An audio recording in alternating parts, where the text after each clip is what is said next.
and a lot has happened. It has been my most complicated pregnancy yet. I'm considered high risk already. Hey guys, it's Angel and welcome back to my channel. It has been a while since I have made a video, and for that I apologize. We have been extremely busy. My husband has had an extremely hectic underway schedule. He's been gone a lot, and next year he's gonna be gone more than he's gonna be home. And so we're just really trying to spend a lot of time as a family, and we're still trying to get settled in to the new place that we moved into a couple of months ago and get things ready for the baby, finish his last class for his new paralegal degree, and etc, etc. So it's just been really hectic around here, and I've been meaning to make videos for weeks now, and things just keep coming up. And so today is not exactly the best day for me to do it. It's almost getting dark out, but I just really needed to sit down and finally make one because I'm already 24 weeks pregnant, and this is my first bump date. I thought that I was really slacking with bump dates last pregnancy, and this one is just so much worse. Now granted, I didn't even announce that I was pregnant until I was 14 weeks, and so things kind of pushed everything back. But we did recently, 2 weeks ago, at my son Kaladin's 6th birthday party, we did finally find out as a family what we are having. So before I finish and post a gender reveal video, I wanted to get at least one bump date in just to kind of get you up to speed with where I am in my pregnancy thus far, everything that's happened, part of why I waited so long to announce and all that. And of course, I also want to make a lot of Christmas related videos, which that's coming up really soon. And so all these things, I just really needed to get a pregnancy update video out because last you guys knew was me just announcing it, and I don't know if people are real clear exactly how pregnant I am. I'm more than halfway there. And in fact, the baby is considered viable now. We have reached a viability. That used to be a little bit later in pregnancy a few years back, but under current guidelines, 24 weeks is viability, and I am actually almost 25 weeks. On Tuesday, I will be 25 weeks, so may or may not be 25 weeks by the time you see this. Depends on how fast I can edit it. But yes, I'm pretty far into my pregnancy, almost out of my second trimester, and a lot has happened. It has been my most complicated pregnancy yet. I'm considered high risk already, and so much has happened, you guys. Man, I don't even know where to start. Honestly, I think what I'm gonna do is just give you guys kind of a brief overview of some of these topics, and then I'm going to have to make other videos to go more in depth, because otherwise this one would get very long. So a lot of why we waited to announce is because things were a little dire even from the get-go with this one. I've had bleeding in the first trimester with all of my pregnancies, but this one I was bleeding already from the get-go. Like even as soon as I found out I was pregnant, I was already bleeding. With Kaladin and Kerrigan, it didn't happen until I was towards the end of the 5th week. So I was also really worried because my temps were really low. They were barely over my cover line, which is not how it happened with my previous 2 pregnancies. And I didn't have as much symptoms. I don't know, just something felt off, something felt like something was wrong. So I wanted to kind of put it off until I could feel a little bit more at ease and be sure that things were going well. I also had some symptoms of ectopic pregnancy. That was really scary for me, and wasn't until I was just about 7 weeks that we were able to do an ultrasound and rule that out. So then we did get to see the heartbeat, so that was a nice reassurance. However, at 8.5 weeks, I had more bleeding, which was worse than I've ever had in any pregnancy. It was a lot, and it was really bright red, and I had had really sharp bad cramps the day before and that day, and it was just really, really scary. They wouldn't do an ultrasound at that urgent care appointment, so they would only do the blood draws, which are really inconsistent that far into a pregnancy. Most doctors won't even bother drawing it after they can see a heartbeat on an ultrasound, because the heartbeat on ultrasound is the best indicator that things are healthy and my levels dropped at 8 weeks. So then I had to wait a whole week to be able to get seen and have an ultrasound to actually make sure everything was okay. And again, I'll go into deeper details about all this, but the baby was okay, but it didn't look good. It was very, very scary for both me and Justin. We really thought that was it, and it was very emotional and infuriating that it was so poorly handled and we had to worry so much for nothing. And at that 7th appointment, I was 10 weeks.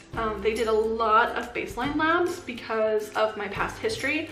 I had pregnancy-induced hypertension, or also called gestational hypertension, with both of my first 2 pregnancies, and both of those, it happened around 36 weeks that it started. And it started with high blood pressure, and then moved on to swelling, and then moved on to having protein in my urine. It never got to the threshold of being considered preeclampsia, but it was getting there. So both of them, they consider it preeclampsia. And so because of that history, they wanted to get baselines early on. Also because earlier this year, I was diagnosed with an autoimmune disease that I've obviously had for several years, but was finally diagnosed with that. So that adds another issue into my health, and, you know, just wanting us both to be healthy. They wanted to see where we were at the beginning, see if they could catch anything that they could treat, and also see what was, you know, normal for lower levels to see as things changed later on. Well, in those baseline labs, my A1C and my fasting glucose were already borderline high, and so he diagnosed me with gestational diabetes. And so as soon as that diagnosis came through and I got the monitor and the test strips and all that, and started monitoring my blood sugar, it became very apparent that that diagnosis was in fact correct. And even with following the diet and exercise and all that, I just could not get my fasting glucose under control. And so then I was put on to insulin at 16 weeks, and I got my anatomy scan. I did not want to find out the sex at the ultrasound because I was there alone. They did not allow children there. So Justin had to watch the kids at home while I went by myself. I didn't want to find out by myself. I wanted us to be able to find out together. And since Calvin's birthday was coming up, he was really excited about the idea of finding out at his party. So I had her put it in the envelope. So since Calvin's party was a birthday party / gender reveal party, we had a couple things set up for the gender reveal. I made this here, which shows all the old wives' tales about gender. I didn't do the baking soda test this time because we didn't have it on hand, and I just didn't want to do it, to be honest. But as you can see, the old wives' tales were very much overwhelmingly pointing to girl. We know that all of these don't actually mean anything. It's just for fun, but it's just interesting to see what they say one way or the other. With my first 2 kids, I think it was pretty evenly matched between either one.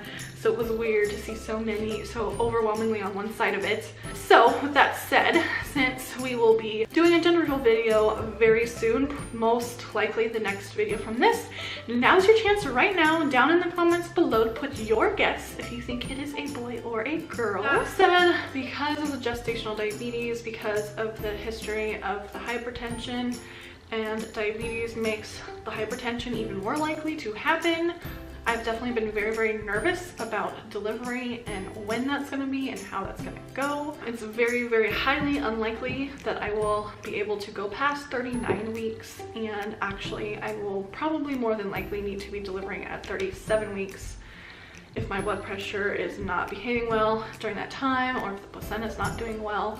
Being on the insulin can cause the placenta to deteriorate faster, which is a lot of why they take gestational diabetes babies early. Not so much that they're larger, which is part of it, but it's mostly because it does impact the placenta function. A better safe than sorry kind of situation. So having had 2 full-term babies, I'm really nervous about having an early-term baby, especially because Justin is going to, like, 99% sure be gone for the birth.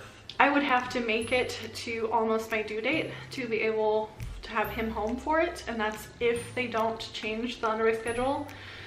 As of right now, I'm supposed to return home for a little over a week before he leaves again. So I'd have to make it past 39 weeks, which I just said is probably not going to happen. So he is a very, very, very most likely not going to be here. And that is also really scary and emotional and sad and all of the above, especially because this is our last baby and he didn't miss the first two, and it sucks that he's gonna probably have to miss this one and also have to leave again for a long time after. So he will miss a lot of the first few weeks of baby's life. In fact, because of other underways and then the deployment that will happen as well, he is going to miss a lot of baby's first year. Anyway, so that's where we are. Because of the gestational diabetes, I'm being seen really frequently already. I've been going in every 2 weeks for a long time, which is just really a lot compared to past pregnancies. To already be seen every 2 weeks this early on, that doesn't usually happen until the 3rd trimester. They're keeping a close eye on us to make sure that we are staying healthy, and so far so good. Anyway, so everything's good so far. My next appointment is on the 15th. I'll be 25.5 weeks for that one. Pretty soon in the next few weeks, I'm gonna have to start doing growth scans, and also around 30 weeks or so, they're gonna have to start doing NSTs as well. So all this is very close monitoring to make sure that the both of us are still healthy and safe while we wait for the right time for the baby to be born. Anytime in March, basically, is when this baby could be coming. Fingers crossed it's not any sooner than that, because I'm really, really nervous about the potential of having a premature baby. But a lot of why I switched to this new doctor and new hospital is because the Naval Hospital does not have a NICU, and the 2 hospitals that my current doctor can work out of both have a NICU. So if things are real bad, I know that the baby would be in good hands, well taken care of, and I could be in the same hospital instead of having to be separated for a day or 2. It was very hard being separated from Caledon for 9 hours, so I couldn't imagine being away from the baby for that long. All right, so before I wrap this up, let me go ahead and show you a belly shot.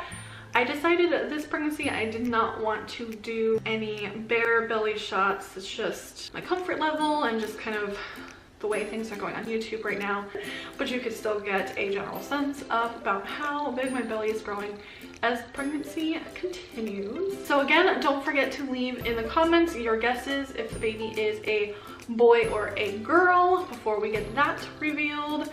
And if you have any questions at all about what has happened in my pregnancy so far, anything like that, don't hesitate to ask, or give me some ideas of what you want me to talk about in future bump date videos as well.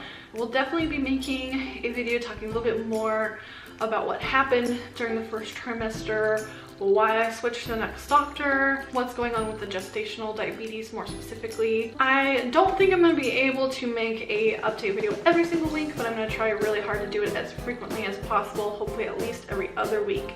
But until next time, thanks so much for watching. Don't forget to hit that subscribe button so you don't miss out on those future videos. Bye!